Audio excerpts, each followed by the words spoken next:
Buenas tardes. En esta oportunidad vamos a hablarles de la importancia de la gerencia educativa para el desarrollo de la educación superior.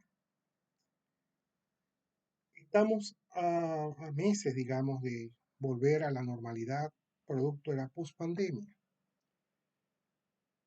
Ustedes saben ya que hubo una paralización mundial de casi todas las instancias de la sociedad, se paralizó la economía al mandar a la quiebra a unas cuantas empresas, generando el desempleo. A nivel, digamos, social, el confinamiento, el distanciamiento social, las restricciones que hubo para todos. También encontramos problemas a nivel de la eficacia de los mismos sistemas políticos ante las situaciones de emergencia que vivimos.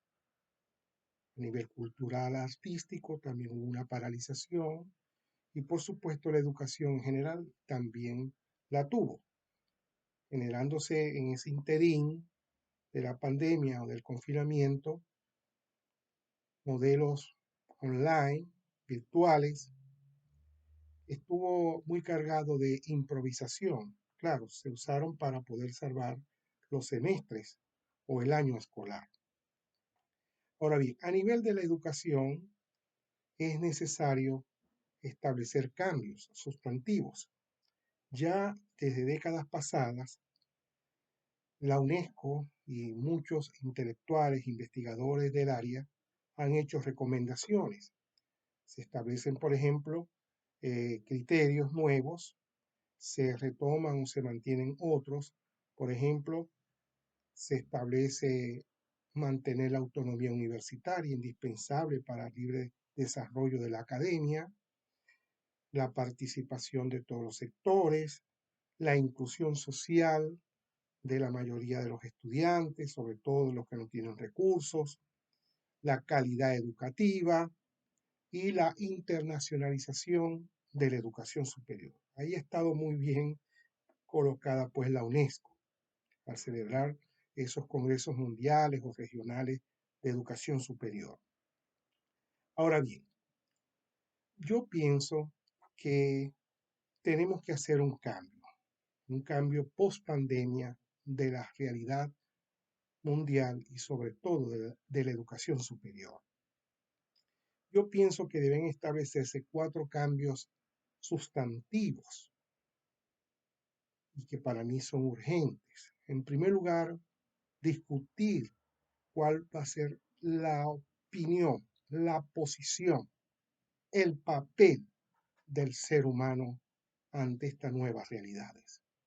Antes se habló del hombre, ya hay una diversidad, ¿verdad?, que reconoce todos los géneros, ya tenemos, ¿verdad?, nueva concepción de cómo podían abordarse los problemas. Yo pienso que esa es una discusión universitaria muy importante y que va a orientar seguramente a toda la sociedad. El segundo cambio es el cambio académico, orientado a los cambios tanto en el modelo curricular, tanto en la investigación como de la extensión universitaria. Luego viene el cambio de la organización y finalmente el cuarto cambio, el cambio gerencial. Ahora bien, durante las décadas anteriores, yo por lo menos asistí desde la década del 70 a los cambios universitarios y generalmente había un consenso para el cambio, sobre todo para la generación de nuevas leyes universitarias.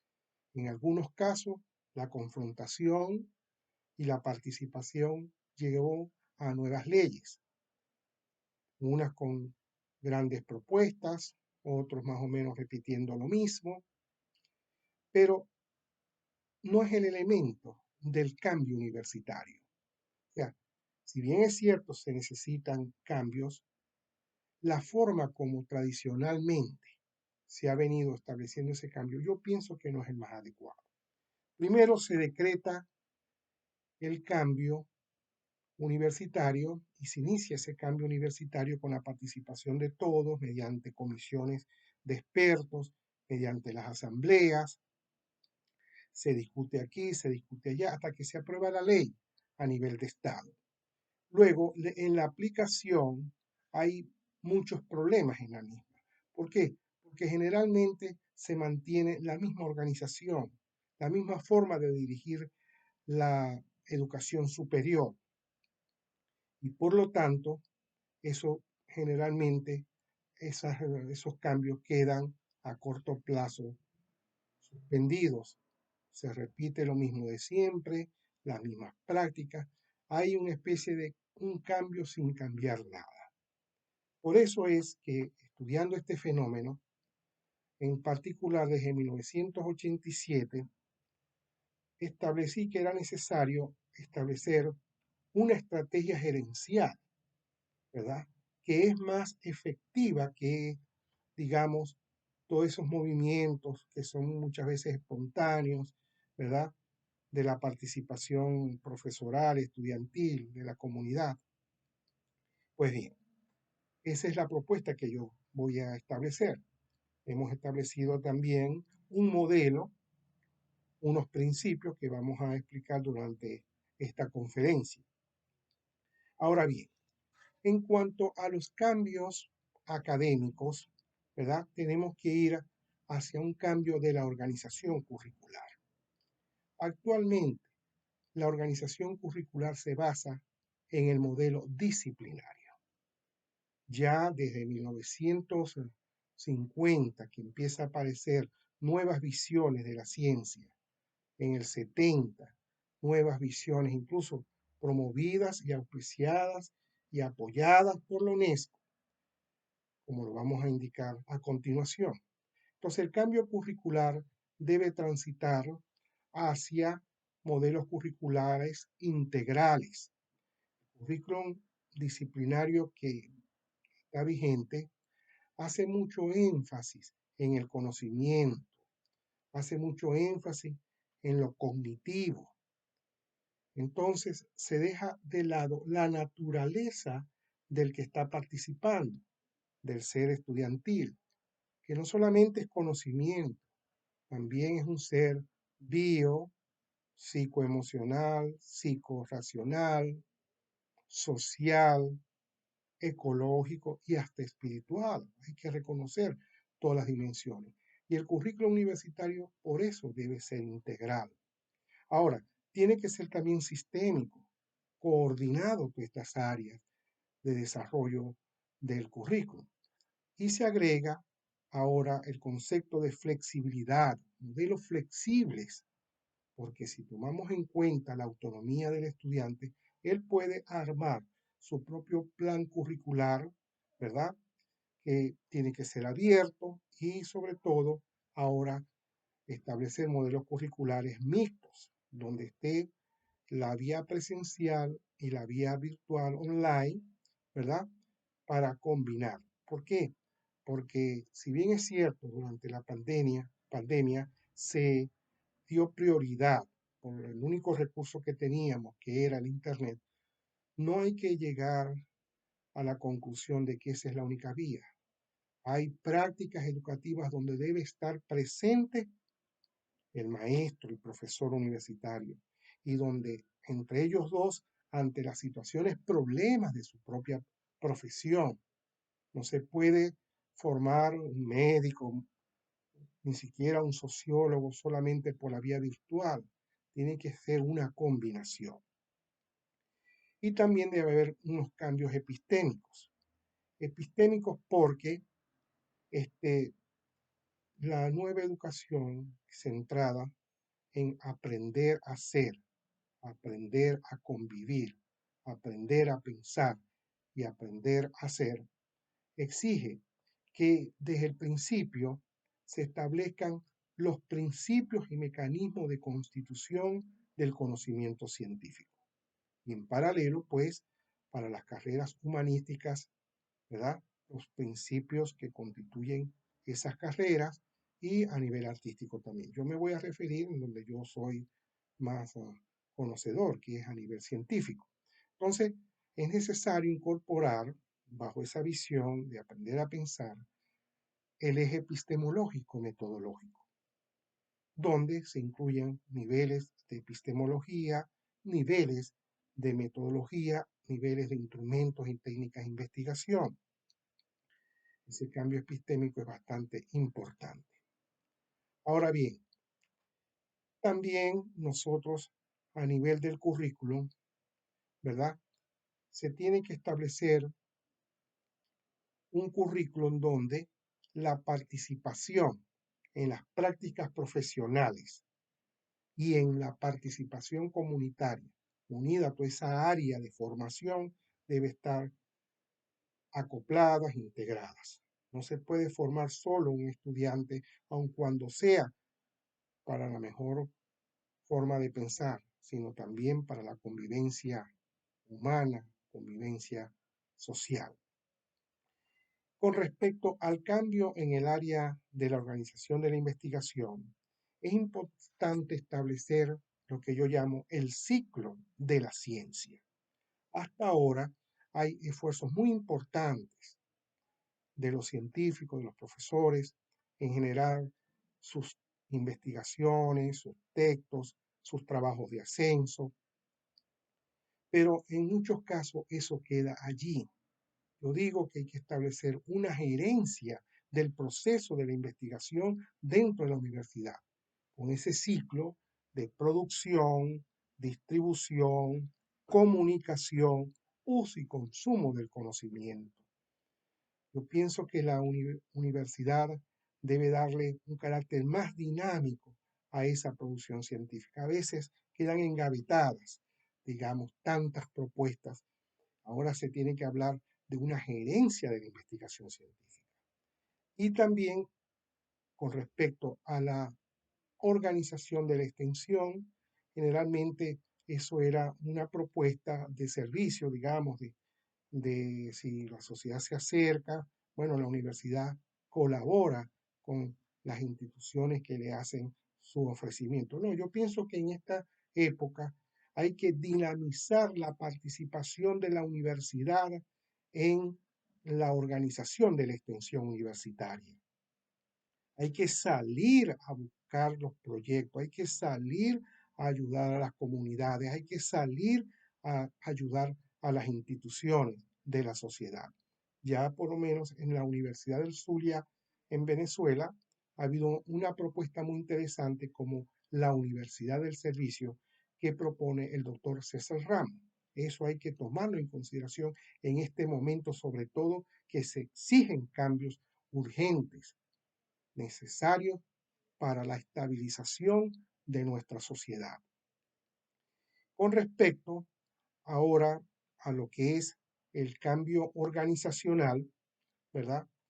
Sabemos que ha habido un predominio de la burocracia. Ya sabemos que la burocracia, ¿verdad?, tiene sus limitaciones, ya cumplió su etapa, su cometido, y se han producido nuevas organizaciones más flexibles, más horizontales, ¿verdad?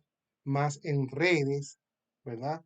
Para poder ser más eficiente y efectivo en la conducción de la educación superior. Y con respecto a nivel gerencial, nosotros venimos proponiendo pues un nuevo modelo gerencial que se denomina Sistema Hagaluz, que está contenido en nuestros escritos, sobre todo en nuestro libro Hologerencia Académica.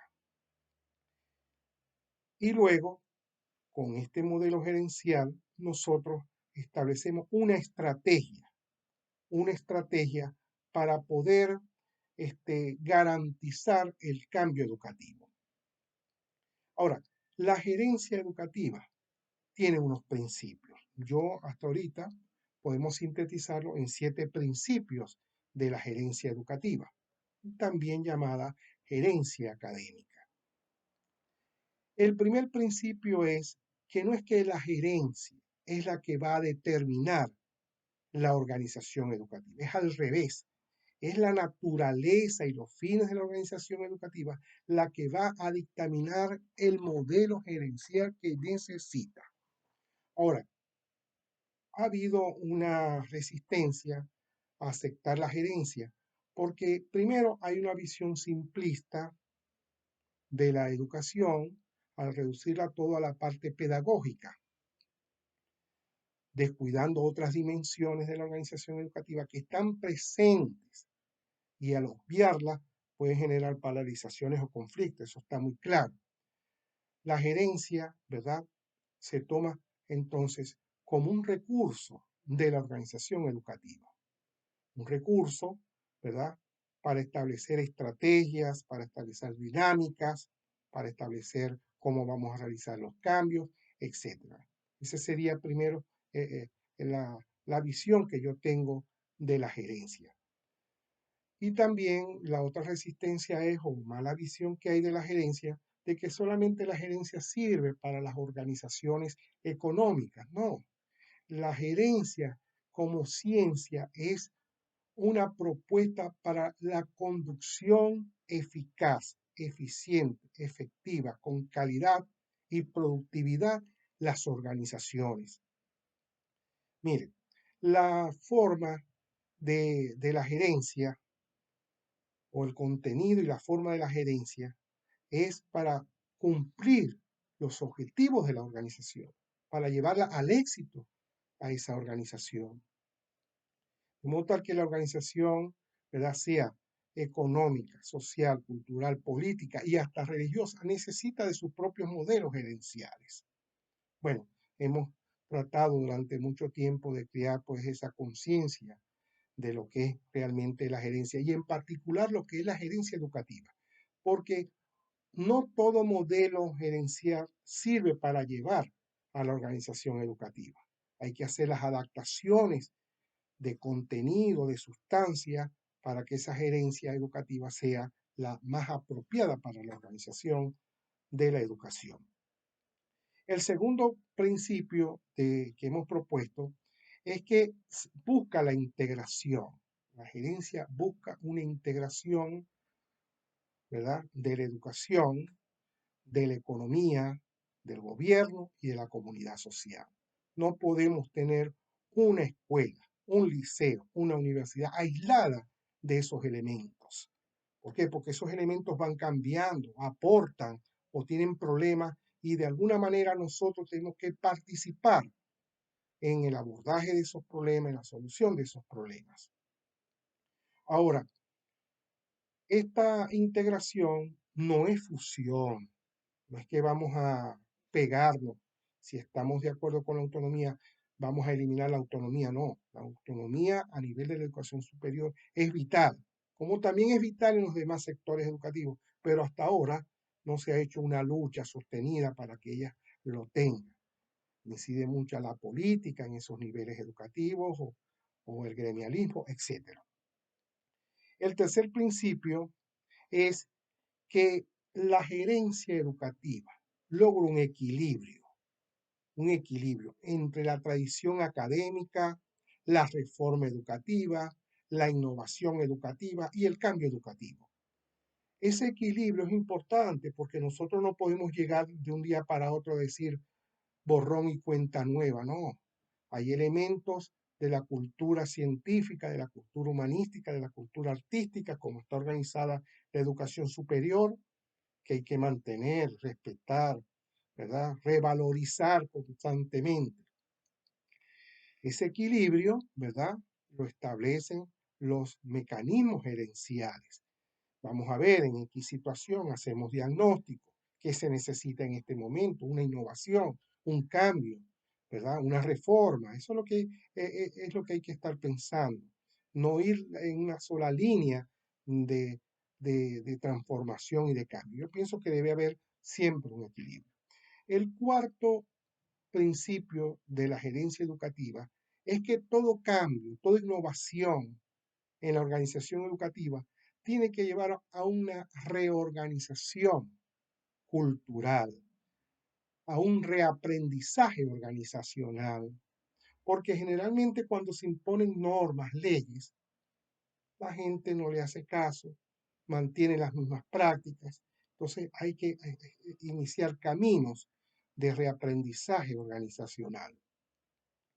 Ahora bien, para ello hay que establecer estrategias permanentes. ¿De qué? De formación en la academia, en la gerencia, en la organización, ¿verdad? En la participación, en el recurso humano. Eso tiene que ser permanente. No es que se deben establecer grandes planes y que nunca se cambien, o que se cambian a un muy largo plazo, cuando las dinámicas internas hay que mantenerlas. La gerencia tiene que ser dinámica, la gerencia tiene que ser, ¿verdad?, en una constante logro de la participación y del mejoramiento de lo que están haciendo, ¿verdad?, vida dentro de la organización educativa. Luego, el sexto es que hay que decretar cualquier innovación o cambio, la estabilidad económica y social de los profesores y, por supuesto, del personal auxiliar, empleados, obreros. Para eso, ¿verdad? Hay que establecer en correspondencia con el principio anterior las reivindicaciones salariales, ¿verdad? Los ascensos, garantizar los ascensos de los profesores, no dejarlo todo al hacer, ayudar, coadyuvar, ¿verdad?, al desarrollo del recurso que lleve, implementa, instrumenta los modelos curriculares o de investigación o de extensión. Y séptimo, que corona pues toda esta propuesta, es que la gerencia académica es simultáneamente científica y humanística. Nosotros no podemos llevar a una gerencia racionalista. No. Primero, tiene que ser científica. Tenemos que aprovechar todos los recursos de la ciencia gerencial para poder aplicar al desarrollo de la organización educativa. ¿Por qué? Porque la gerencia que tenemos tiene mucho sesgo de ser muy empirista. Se hace lo que yo creo, lo que el funcionario cree que debe hacerse, en base a una experiencia que supuestamente tiene o que va adquiriendo durante su gestión.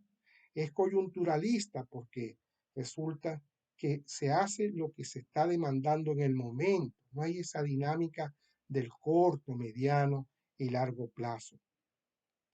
De modo tal que hacemos la propuesta de una gerencia científica, ¿verdad?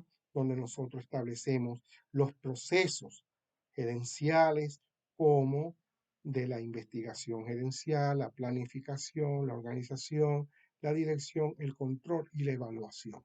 ¿Por qué? Porque en cada ciclo educativo eso tiene que refrescarse, tiene que establecerse cuáles son los resultados, tiene que ver con qué es lo que se va a hacer a continuación.